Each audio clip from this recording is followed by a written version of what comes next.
Hi guys, and welcome to Whatcha Making.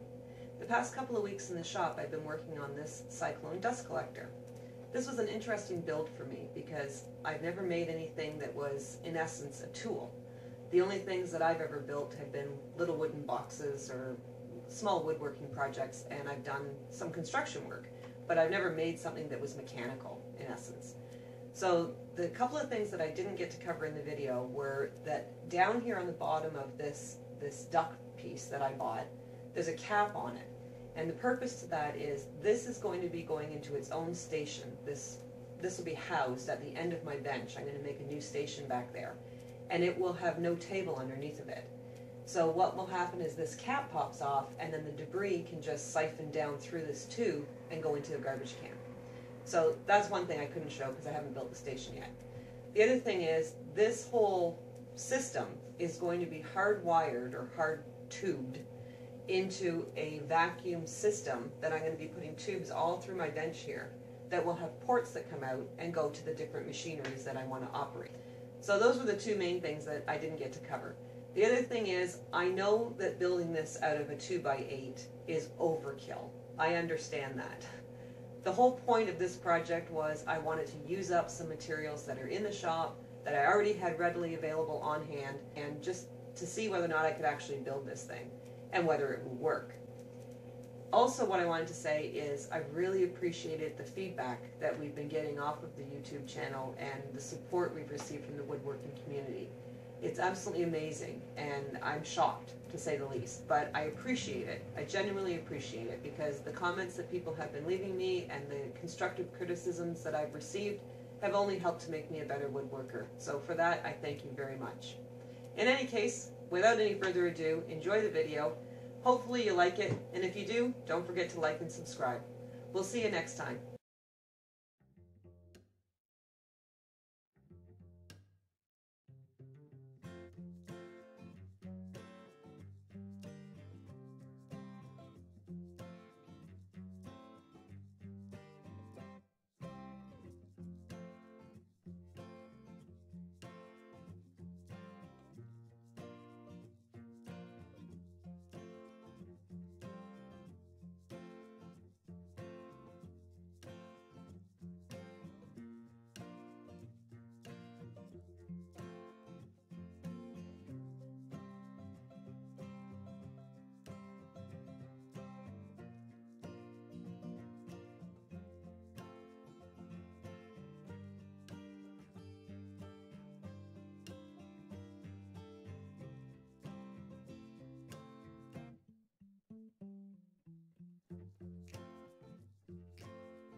Okay, something to know about me.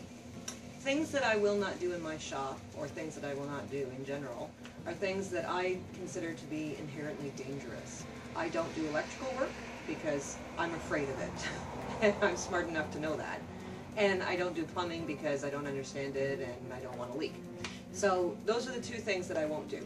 We've added a new thing to the list. I won't be cutting glass. Thankfully, my husband is a go-getter, and he took care of it for me. But now, the glass is cut, and it's ready to go in the frame. That's what we call teamwork.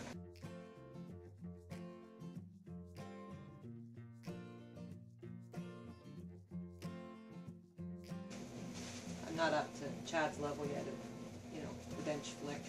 I might install one, though, just for glue flick. We'll see.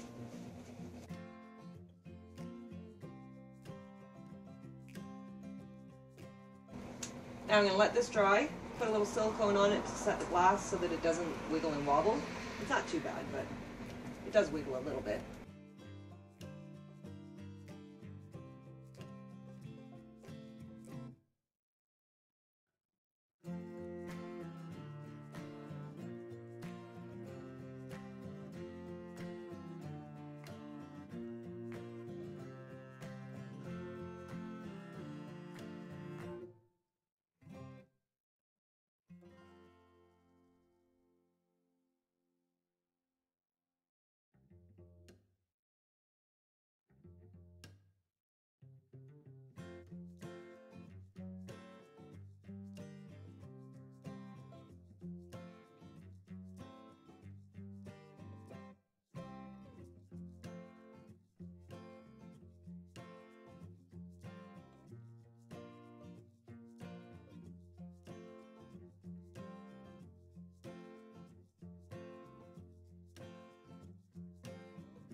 So now we're going to install this bevel. Well, I don't know what you call it. It's a piece of ductwork.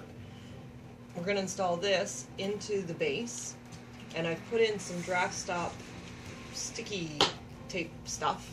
This.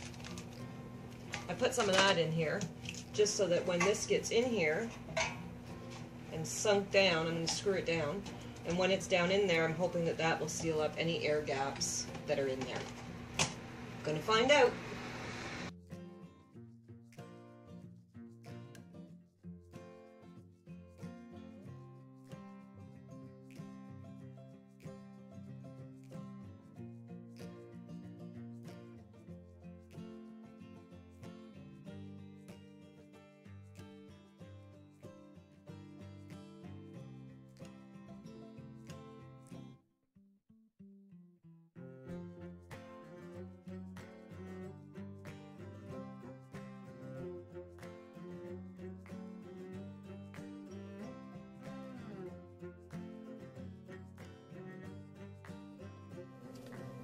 So here's a lovely little app for you if you don't have a digital gauge meter, a digital angle meter like I don't have. I've downloaded an app called Protractor, and I have it on my tablet. So when I pick the Protractor app, what it does is it measures angles. See? So when I put this up against my blade, because I don't want to trust my gauge underneath, I'm measuring this to see if I have a 12-degree angle. And according to this, I do.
This piece, this little rubber gasket thing, it's a coupler that will take it from 2-inch down to a 1.5 inch.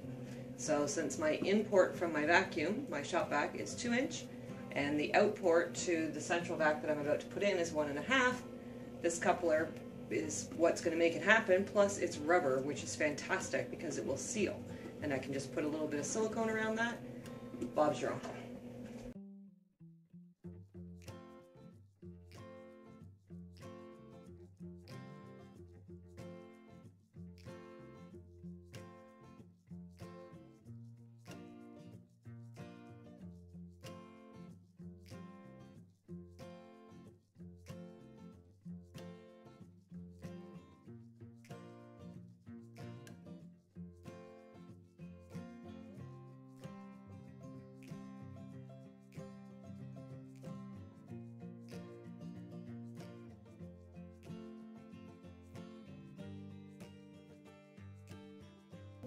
We're ready to install the cone.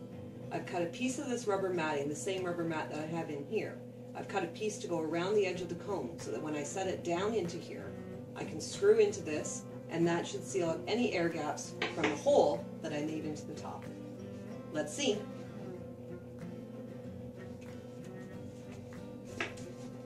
Well, it's nice and tight. Now I'm going to secure it with some of these little angle bolts, or I don't know what they're called, right angle things. I'm going to screw them into here, into the side of this, and into the top of this.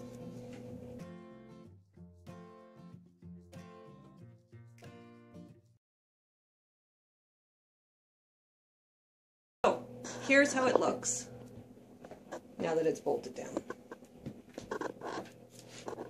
You see? Just this little thing holding this up, and a couple of screws here in the corner, I'll get some washers and put it around there so that that won't pull through. I can always fix that up after. That's not the end of the world. Well, I think we're ready to find out if it's gonna work. Ooh. Here's my shop vac. Empty. Let's put that down. Plug that in. Let's hope.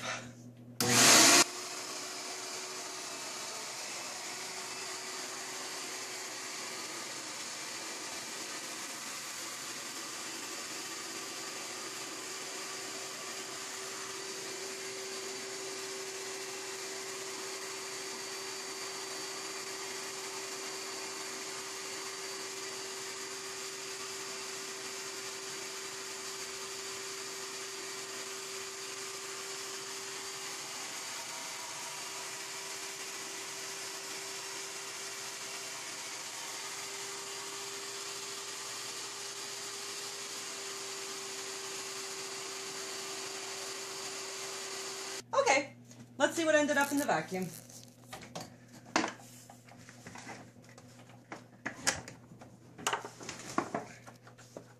Well, a little bit, but my guess is it probably came off the filter because I didn't put a new filter in. So we'll replace the filter and see whether or not we get 100%. But that was pretty cool. So, there we go. We'll test it out again.